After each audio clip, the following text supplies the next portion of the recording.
Terry Boykins. A man, a purpose, a reality that you're not going to forget about. Because it's going to keep coming back. Because he is coming back in many ways, in many organizations, and now backed by many voices.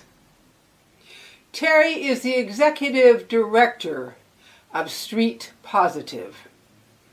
This is a very powerful and unusual organization. Powerful because it touches us in the heart, especially in a troubled America today.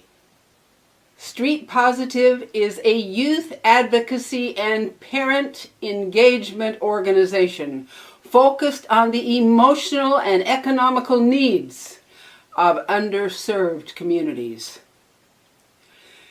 Terry Boykins obtained degrees in marketing, management, and communication from California's State University in San Bernardino.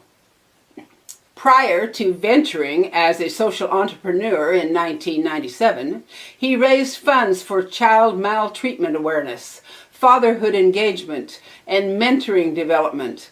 Boykins achieved corporate success in the consumer products industry during the 1980s with Clairol Inc. and Nabisco Company.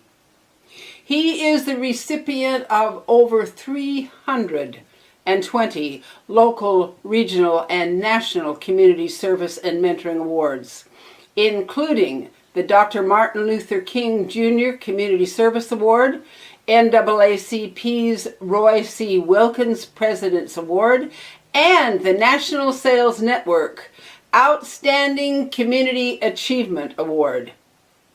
Terry Boykins sits on a multitude of advisory committees, including Women's Wonder Riders Mentoring, One Nation Media, National Challenge, Brother to Brother Mentoring Program, and HHOP Foundation, to name just a few. He is a life member of Kappa Alpha Psi Fraternity Inc. and is sought after nationally to present on significant and sensitive topics involving the emotional needs of children of color, and now of children, any children, all children, everywhere, anywhere. Because he is now a member of Safe Kids Now, which is nationwide and growing. I heard this man talk at a teleconference call for Safe Kids Now, and his talk deeply moved me. It applied to my life and so many thousands of others. I honestly believe that what this man has to say and what he is doing is vital. We need it, and we need it now. Please welcome Terry Boykins. Well, thank you, Rebecca Kimbel. I appreciate being here, and I'm just honored to be on your show. Very, very glad to have you, Terry. I think what you have to offer us can change the world if we can get people to listen, and I am really serious. We need to plant that seed and get it going in every direction we can. Most people have no consciousness whatever what neglecting a child can do to their future. And when I talk about neglect, I'm talking about not being there. Not being there in itself is neglect. Not just financial, educational, and emotional neglect, but having a child grow up so alone they don't know or believe that they really are valued. Terry is the executive of an organization called Street Positive. This isn't the only one that he's involved in, but he is a powerhouse here. Terry, share with us what you talked about in that conference call on Safe Kids Now. Well, first of all, I want to echo what you're saying about the issue of neglect and what we're doing with our children in this country, which is totally preventable. And one of the things I talked about in that particular conference call did deal with the issue of neglect, abuse, both emotional as well as physical, as well as sexual abuse. In particular, as it relates to father-daughter relationships.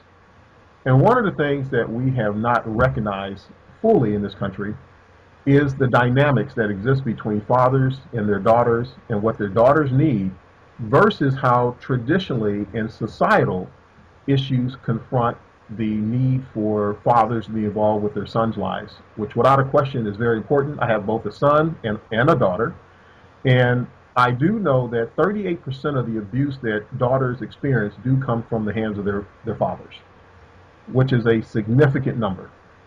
And when we look at the facts, when women are confronted with issues of not being educated, when women are confronted with issues of not being safe, and when women are confronted with issues of not being economically sustained, we can trace that back to whether or not the father was engaged in some part of either having that occur successfully or to its demise.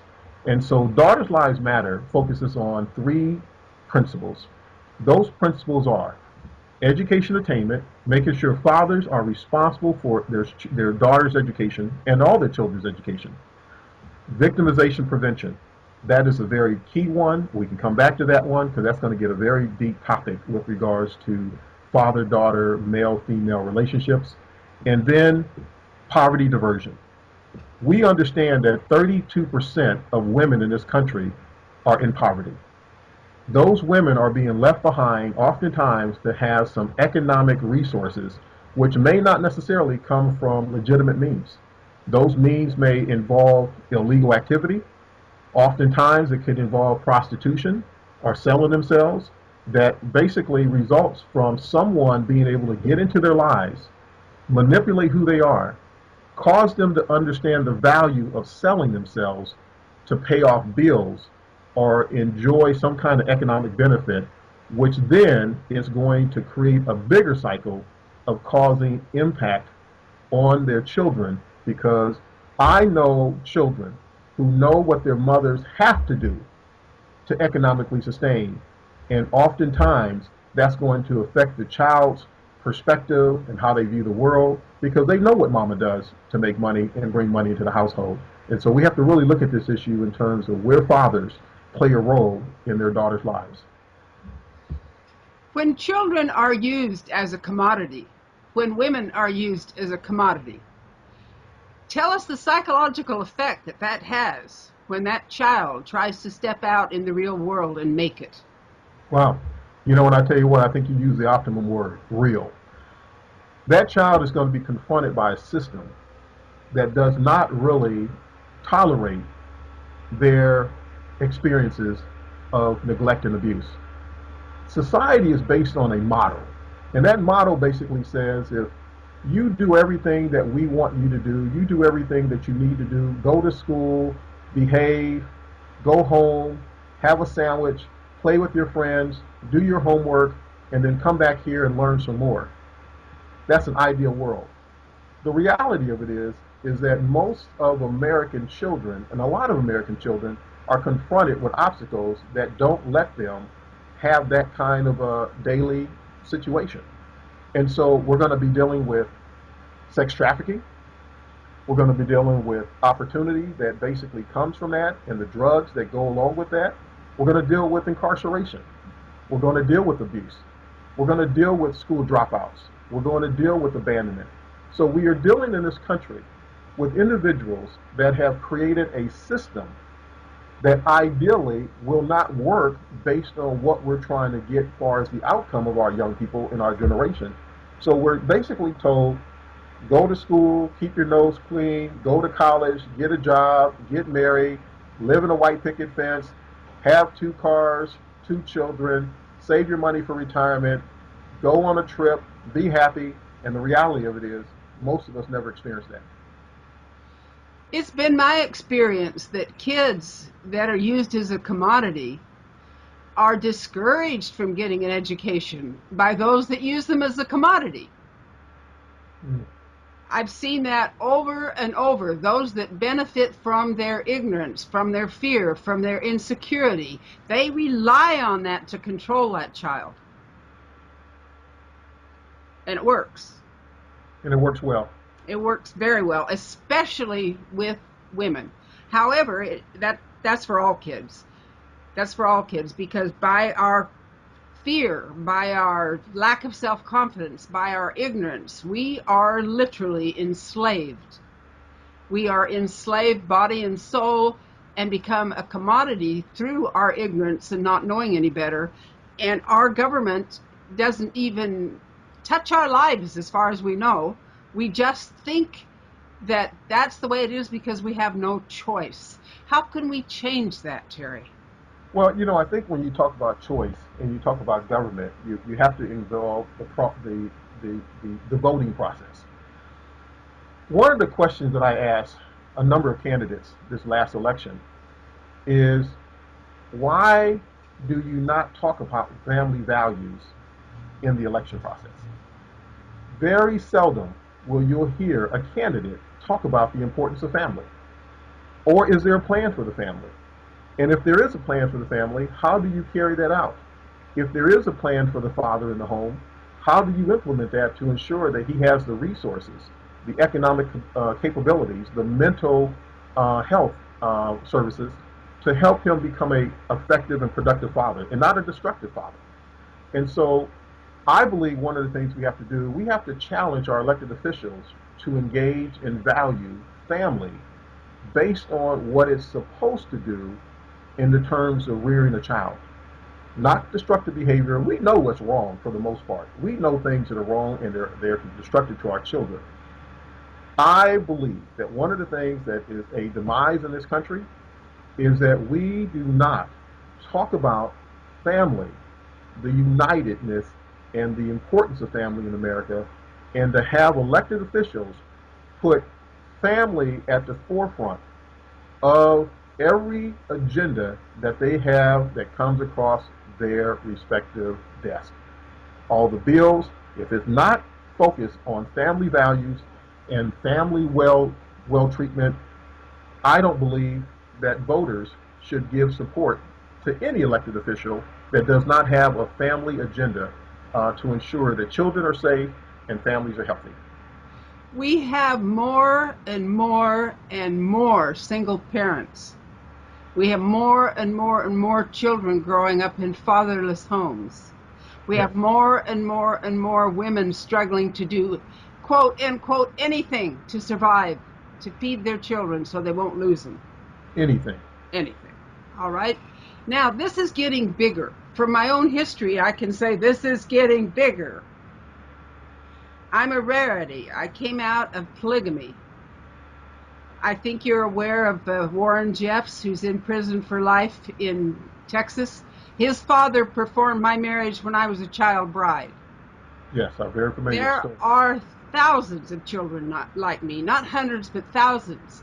And our country turns their back on polygamy and likes to pretend it is a religious freedom. But polygamy, when it is embraced through religion, has nothing whatever to do with freedom. Women must do it or lose their soul, in some cases, their life. Definitely their family if they don't comply. The children belong to the men. And these men, from whence I came, are like so many guys in the inner city. They are the fathers of numerous children by many women, and they don't play a part in those children's lives. They couldn't if they wanted to. There are too many of them.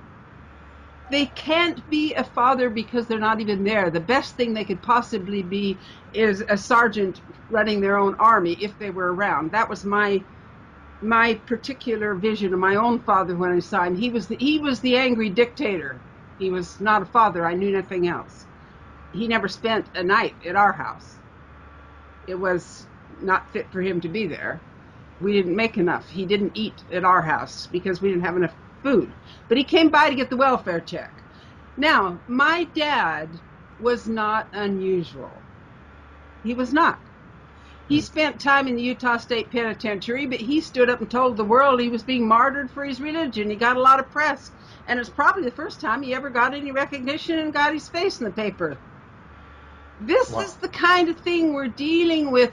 Whether you cover it with a religious cloak or a poverty cloak, it's all the same modus operandi, the same script with a different name. And it is so prevalent in our country. Terry, You spoke of educating parents and talking about family values. If we are losing education, and it's getting worse and worse and worse, how do we reach these children that are trying to grow up? They're tomorrow. They're the future of this nation. How do we reach them, Terry? Well, you know, I'll tell you, Rebecca, one of the things that's happening is the social media platform. The ability to have freedom of speech, to use these interactions that people can become educated and have a choice.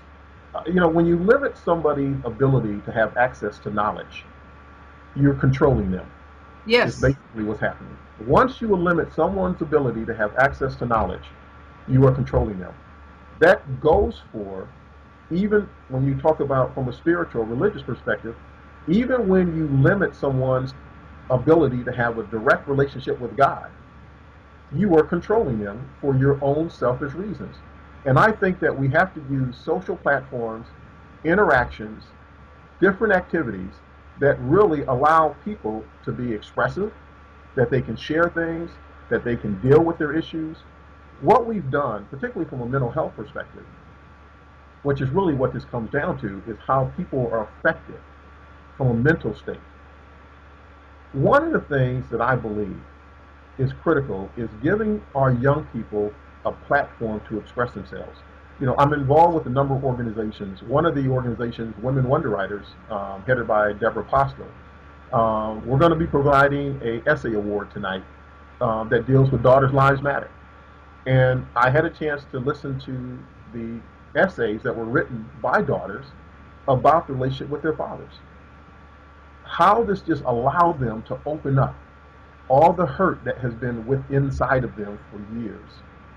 So if we didn't allow this particular, if we didn't offer this particular approach to the market, those young ladies would have gone into their womanhood with anger and bitterness and resentment and hatred, and then they get into a relationship, and guess what they have? Anger, bitterness, resentment, and hatred.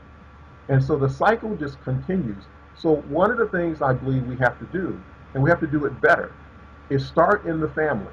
The family has to begin to understand how to communicate effectively in dealing with hurts within the family. And the leaders in the family, i.e. the parents, have to construct all the necessary tools for each child, because every child is different, for each child to be able to openly come to them, express themselves, and problem solve so that the family will be healthy. And that becomes very important. We don't communicate very well. We're quick to judge. We are quick to sentence people. And we are also not basically responding to issues relative to what basically has caused the hurt in our children. Because hurt people hurt people. Yes, they do. And that's what we end up getting into when we come into having a situation of not addressing these ills in society. I think the lack of education, completely generational after generation, I'm not talking about you and I'm talking about we as humanity are very quick to judge and say what is wrong with our children, and so slow to embrace them and say what is right with our children. And every single child is valuable. And if they don't believe that they are, they're going to start acting out. Any attention's better than no attention. Correct. And this just creates a lot of pain, and it escalates on and on. Getting families back together means to see beyond the pain and the hurt, see the value in that person. We've got a lot of work to do. You spoke of fathers. How can we reach mothers who have so many children and so little time that you can hardly get them to stop moving, let alone slow down enough to listen? How can we reach them?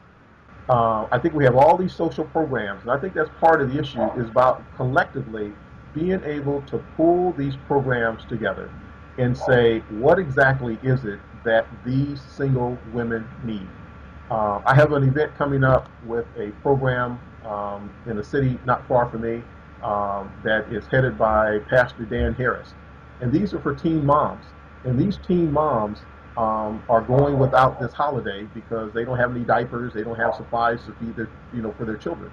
And so we're going to sit down and talk with them about what exactly it is that they would like to have moving forward, and how do we collectively partner with them to get the resources. Now they're going to have to do something. They're going to have to perform, and they've got a little challenge because they do have children. These are young parents. But I think that what happens here is being able to access the resources, the support system, and a plan that helps each individual mother, a woman, reach her goals.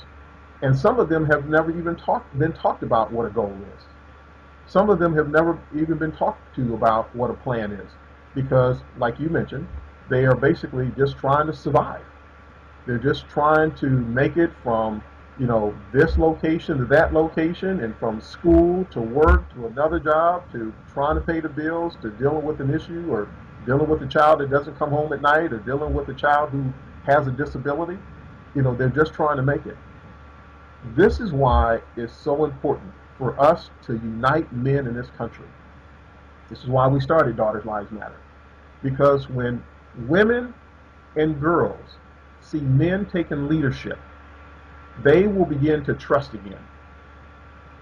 There's very little trust of the capability of men, particularly when we talk about issues that occur in the inner city. When we start talking about the issue of incarceration, there's no daddy in the home. There's 5, 6 baby daddies. There's situations, as you mentioned, of polygamy, when you don't even have a father that comes to your home because of conditions in that home, or embarrassment, or not even caring. A woman is going to basically breathe that in her spirit as she gets older. And so fathers have to play a very significant role in just showing up. That's 90% of the game right there. Just showing up, taking a responsibility, recognizing that you have made a bed. That bed's got to be laid in. It was laid in for the first time. Now it's got to be laid in for the real time. Teaching men the impact that they have on the lives that follow, teaching mothers the impact they have, is a challenge to overcome a great deal of ignorance and fear. I saw with my brothers, so many of them follow closely in my father's footsteps because they thought that's what a man was. Let me define it in another way. Our culture primarily taught that a man was not a man unless he was controlling something or somebody. Right.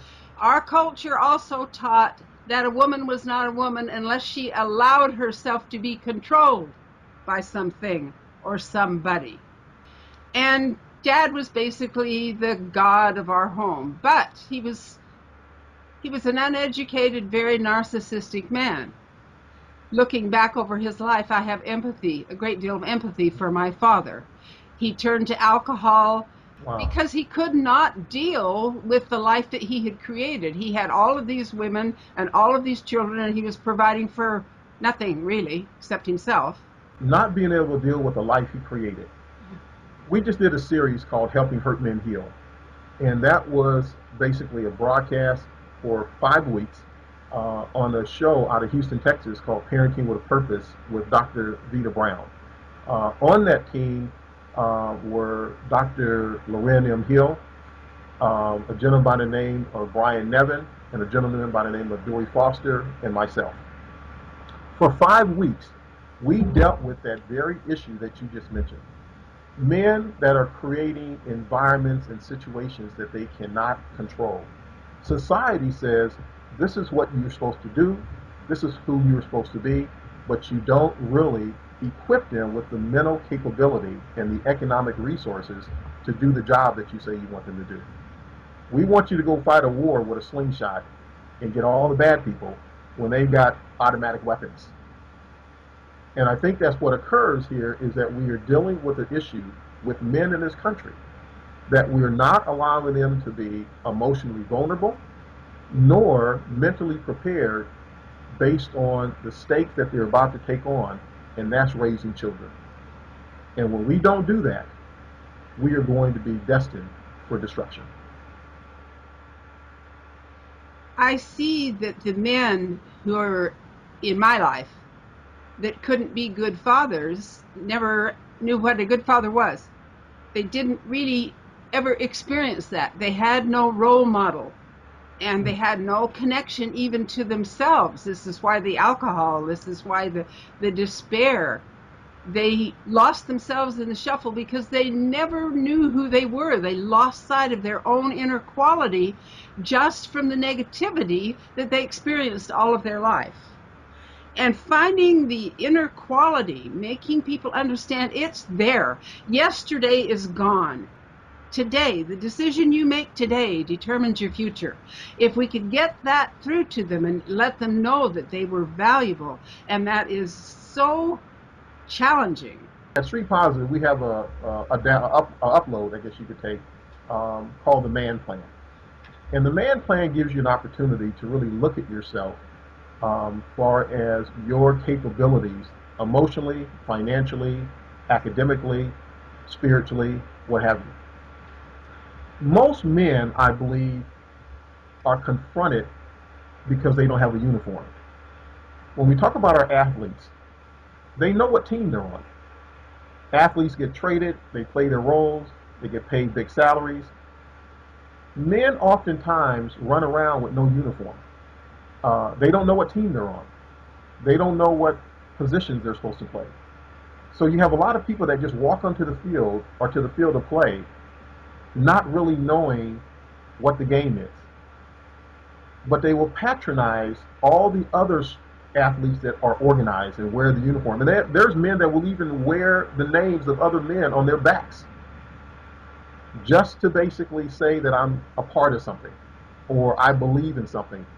But yet they don't even have team uniforms to distribute to their own families. And so that was one of the things, is that what exactly is your team uniform going to look like? What does your family team look like? Where is leadership? Who's the captain of your team?